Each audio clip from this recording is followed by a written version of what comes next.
Concorde. It's really a wonderful machine. It's been described as a beautiful white bird. It's been described as the white rocket. It's fantastic. Concorde flying was a real show. I mean, everybody was watching. So it was spectacular. 9180, I have your departure instructions. Crossing the Atlantic in the 1950s was an exhausting experience. A flight from London to New York could take more than 12 hours with the constant roar of piston engines and the turbulence of stormy skies. Then came the jet age.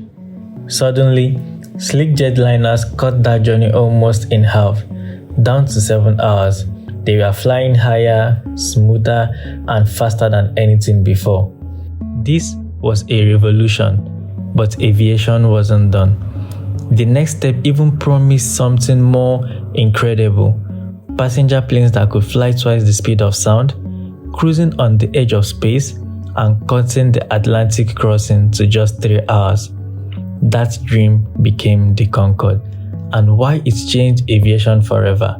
Very few people ever got the chance to fly it. And here is why.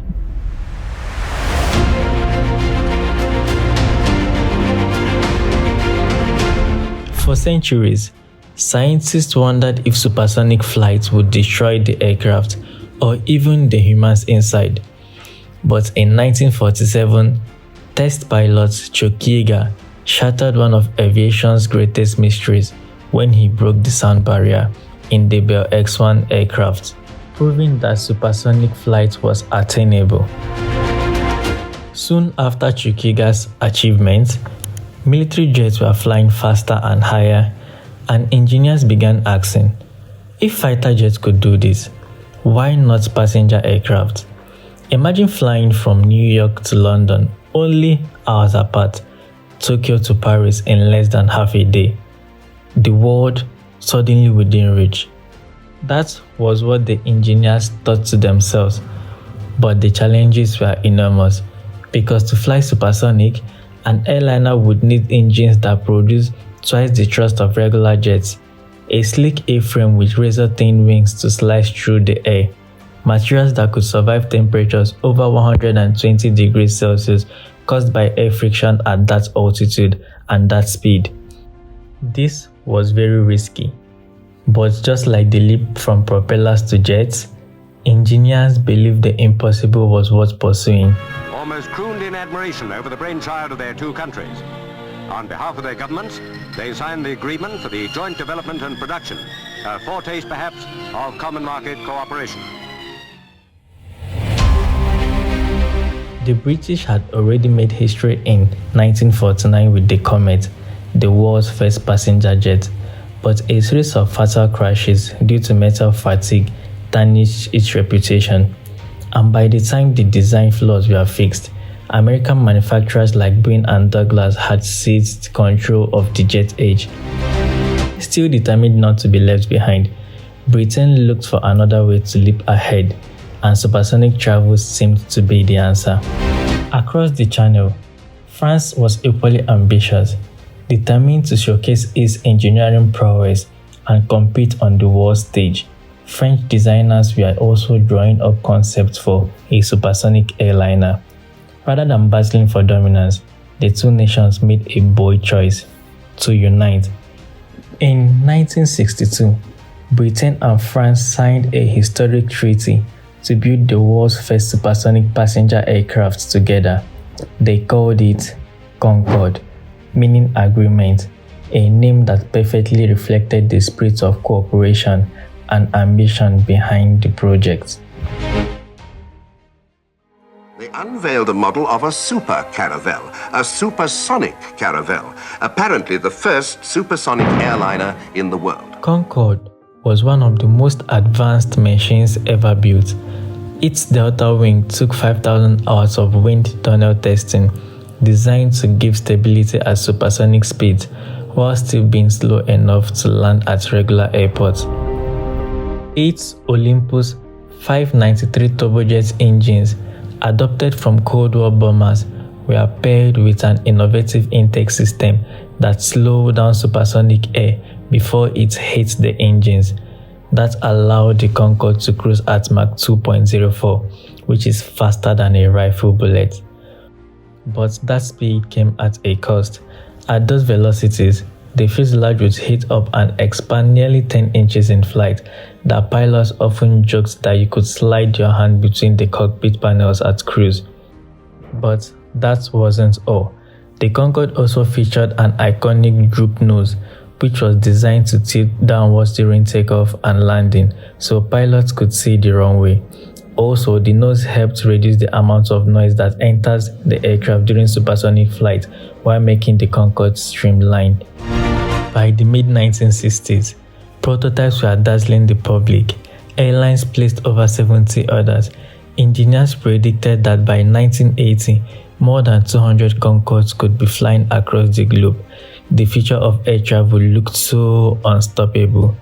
But the future of Concorde will be decided by Concorde in the course of this year. As Concorde landed, dozens of people telephoned the airport to complain about the noise. But those who live near the runways at Kennedy Airport claim it's just the noisiest plane in the world. 002 didn't help matters when it left with the loudest takeoff ever recorded at Tokyo Airport. This magnificent machine is a prime producer of a sound that nobody wants, the sonic boom.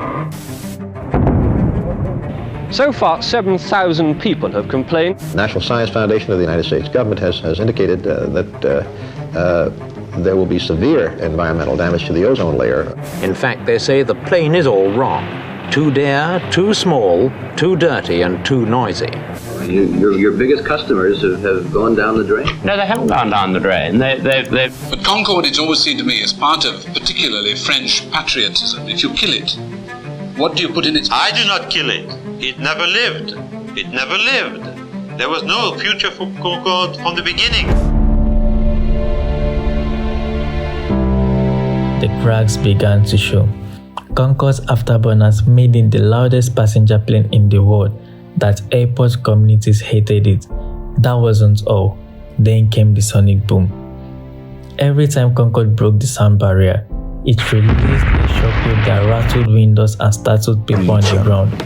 Even before that, tests in Oklahoma in 1964 had already showed how disruptive supersonic transport was, which also brought a drawback to the Concorde. But that wasn't even all. Thousands of complaints flooded in that governments quickly banned supersonic flights over land. That meant that Concorde was only limited to ocean crossing routes where the sonic boom would fade over water. Thinking we've heard it all. Oh my God, bro. Oh, hell no, man. What the Environmentalists raised another alarm that flying at such high altitude released nitrogen oxide that could damage the ozone layer, which is the Earth's shield against harmful solar radiations. Some scientists even warned that a large fleet of Concorde could punch holes in the ozone and risk skin cancer rates globally. Suddenly, the glamorous vision of supersonic travel looked dangerous, and then came the final blow. Economics. In the 1960s, jet fuel was cheap, but by 1970s, oil crisis had hit, prices skyrocketed, and Concorde, already burning 4 times more fuel per passenger than normal airliner, became absurdly expensive to operate. At the same time, its passenger capacity was tiny, just 100 seats compared to the 400 that a Boeing 747 carried. Airlines quickly realized that the math didn't work. Nearly every one of the 70 orders was cancelled. Only Air France and British Airways, pressured by their governments, agreed to take a handful of Concordes. What was supposed to be the next Boeing 747 became a fleet of just 14 airplanes. But the story didn't end there. The sensation that passengers would be aware of more than anything else would be during the takeoff. 3, 2, 1, now. The acceleration, you could really feel it. This great sort of surge. In January 1976, after years of delays, Concorde finally entered service. It was an engineering triumph. Passengers could cross the Atlantic in under 4 hours while sipping champagne and watching the curve of the Earth. But it was also a financial disaster. Air France and British Airways lost millions operating the aircraft.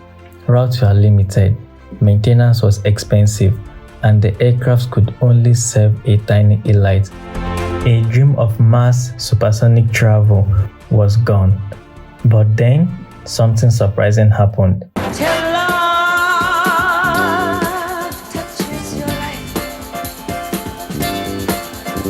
You drift and you wander and you roam. By the 1980s, Concorde stopped trying to compete with regular airlines and instead embraced exclusivity. It wasn't just fast, it was glamorous. Tickets cost over $20,000 in today's money for a round trip from London to New York. Celebrities, royalty, and business tycoons filled the seats. What had once been a failing project became a luxury symbol. For Britain and France, Concorde wasn't just about profit, it was about pride. If the French and the British made a mistake with this plane, we're sorry. The world's most prestigious aircraft crashes. More than 100 people. I couldn't believe it because you can't. For nearly 30 years, Concorde reigned as the ultimate flying experience, but its final years mirrored its rocky beginnings. In July 2000, a tragedy struck when an Air France Concorde crashed outside Paris after hitting runway debris, killing 113 people.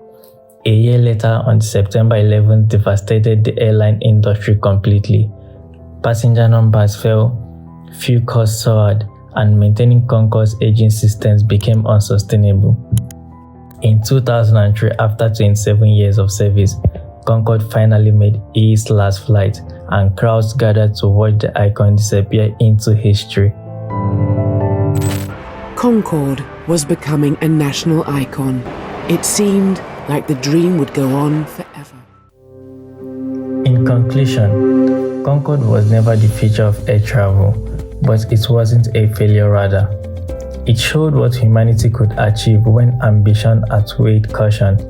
It proved that commercial aircraft could fly faster than sound, safely, beautifully, and elegantly. And even today, no passenger jet has flown faster. The Concorde may be gone, but it remains a symbol of engineering brilliance, national pride, and a glimpse of a future that never fully arrived. So, here is the question. If Concorde came back tomorrow, with the ticket price and all, would you fly it? Let me hear your answers in the comment section, and if you enjoyed the content, don't forget to like and subscribe.